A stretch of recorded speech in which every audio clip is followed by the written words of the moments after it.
আসসালামু আলাইকুম দর্শক, আপনারা সবাই ভালো আছেন তো? আল্লাহর রহমতে আমিও ভালো আছি। সুনামুর সবাইকে স্বাগত। আজ খাসির মাটন আর কলমির শাক ভাজা। এই যে আমি লাগিয়ে রেখেছি শাক, সেই শাক তুলছি। এই শাকের আজ ভাজা হবে, দেখছেন তো। আর মাংস ছেলি কিনে নিয়ে আসলো বাজার থেকে, একটু রান্নাঘর রেসিপি বানাবো। খাসির মাটন আর কলমির শাক ভাজা। শাকগুলা তুলে বেছে সুন্দর করে ধুয়ে নিচ্ছি। এবার ছোটো ছোটো করে কুটে নিব। কুটা হওয়ার পর কাঁচা রসুন, কাঁচা পেঁয়াজ, কাঁচা মরিচ দিয়ে ভাজা হবে শাকটা। এইভাবে কুটে নিব, দেখছেন তো। এই ছোটো ছোটো করে কুটছি। আর দু হাত না হলে কিন্তু কোটা হবে না, 2 হাত লাগবে শাক করতে। সুন্দরভাবে এইভাবে কুটে নিব। কলমি শাক ভাজার জন্যে কড়াইয়ে সরিষার তেল দিয়ে দিলাম। এখন আমি শাকে রসুন থেতলানো, পেঁয়াজ, জিরা, মরিচ কুচি কাঁচা দিয়ে দিলাম। চল্লিশে একটু লাড়াচাড়া করে দেবো। একটু লাল হওয়ার পর শাকটা ঢেলে দিলাম। কলমির শাক আমাদের বাড়িতে লাগানো আছে, সেই শাক আজ তুললাম। রান্নাঘর খুব স্যাঁতসেঁতে, রান্নাঘরে রান্না করার পরিস্থিতি নেই, তাই আমি গ্যাসে রান্না করছি। এই যে পেঁয়াজ, রসুন আর মরিচ সুন্দর লাল হয়ে গেছে। এই যে শাকগুলো ঢেলে দেবো। বিসমিল্লাহ।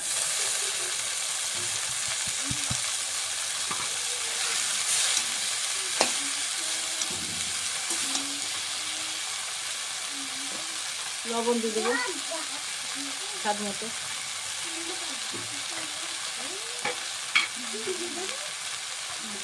আর একটু জিরে গুঁড়ো। হলুদ লাগবে না, শাকে হলুদ দিলাম না। জিরে গুঁড়ো, লবণ, কাঁচা পেঁয়াজ, কাঁচা মরিচ আর রসুন থাকলাম। এটা দিয়ে শাক রান্না হয়ে যাবে। এখন আমি একটু ঢাকা দিয়ে দেবো। আস্তে আস্তে শাকটা সিদ্ধ হবে, ওই রান্না কমপ্লিট হয়ে যাবে। এই যে ঢাকনাটা আলগা করলাম। এই যে অনেক শাক হয়েছিল, কড়াই ভর্তি। জল দেওয়ার পর কমতে শুরু হয়েছে। ভাজা পর অল্প হয়ে যাবে, দেখছেন তো, অনেকটা কমে যাবে। অর্ধেকটা সিদ্ধ হয়েই কমে। আবার এই যে শাকটা আমার সুন্দরভাবে ভাজা হয়ে গেছে।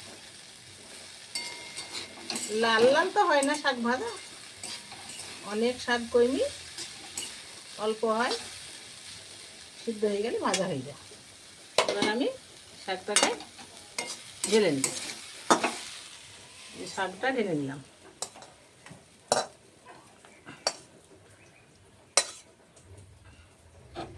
গ্যাসে রান্না, আমরা তো উনানে বেশি করি, ধোয়া স্যাঁতস্যাঁতের জন্য গ্যাসে রান্না করলাম। আর কিছু লাগবে না শাকে। কড়াইয়ে পানি দিলাম, মাংস রান্না করব,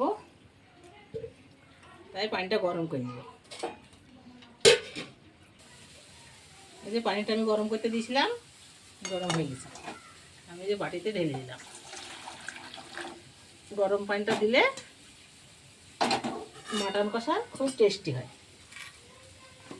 আজ তো মাটন কষা বানাবো, আজ মাংসের কোনো ঝোল হবে না, আজ ছাগলের মাটন কষা। সরিষার তেল দেবো কড়াই। বিসমিল্লাহ। সরিষার তেল দিলাম, এই যে রসুন থেতলানো, কাঁচা ঝাল কটা চিরা, আর যে পেঁয়াজগুলো মোটা মোটা করে কেটে নিয়েছি, সব ঢেলে দিলাম। একটু নাড়াচাড়া করি, মশলা পেঁয়াজ রসুন আর কাঁচামরিচ নেড়ে নিব। নেড়ে নেওয়ার পর সব রকমের মশলা এর সঙ্গে দিয়ে দিব। মশলাটা কষিয়ে নিয়ে মাংসটা দেবো। আর মাংসটা কী কী দিব বলছি, আপনারা শোনেন। এই যে কাঁচা পেঁয়াজ, কাঁচা মরিচ কটা, রসুন থেতলানো, এলাচ, দারচিনি, লং, সাদা গোলমরিচ, কালো গোলমরিচ, আদা বাটা, জিরে বাটা আর লাল মরিচের গুঁড়ো, লবণ, হলুদ সবগুলা দিয়ে মাংসটা আর কষিয়ে দিই। আর কলমি শাক ভাজা করলাম, শাকটা তুললাম, তারপরে কাটলাম, ভাজা করলাম, আপনাদের সব দেখালাম। আপনারা পুরো ভিডিওটা দেখেন। আবার মাংসটা রান্না হচ্ছে, পুরো ভিডিওটা দেখতে থাকুন। রসুন পেঁয়াজ ঝাল লাল হয়ে গেছে। এবার আমি জিরে বাটা, আদা বাটা, এলাচ, দারচিনি, লং, গোলমরিচ, শুকনো মরিচের গুঁড়ো, লবণ, হলুদ সব আমি ঢেলে দিলাম। একটু গরম পানি দিব হালকা, নাহলে মশলাটা পুড়ে দেবে। মশলাটা একটু কষিয়ে দিয়ে মাংস দিব।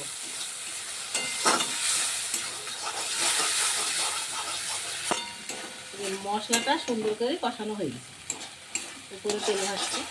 এবার আমি এই যে খাসির মাটন নিয়ে এসেছি। আমার ছেলে বলছে মা মাটন কষা খাবো, তাই আজ মাটন কষা বানাবো।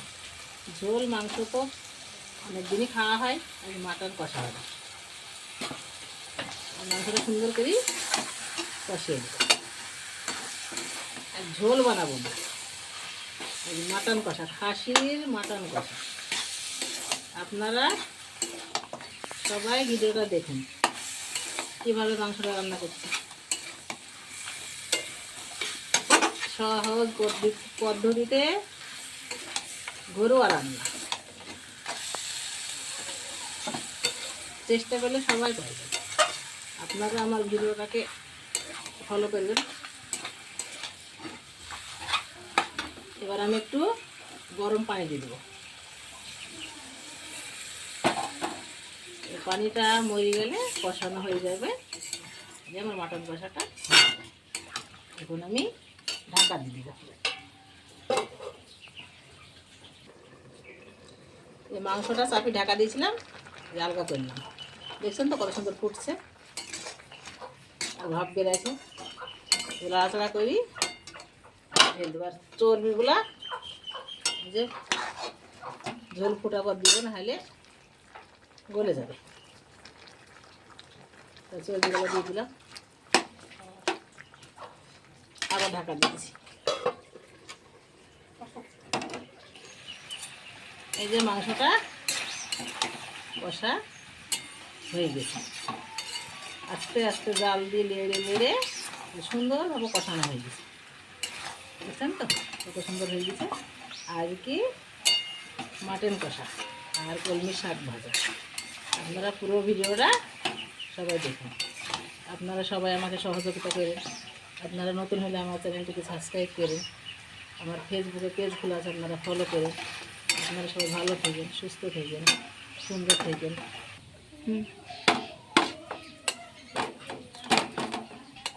দেখেন ঢালা।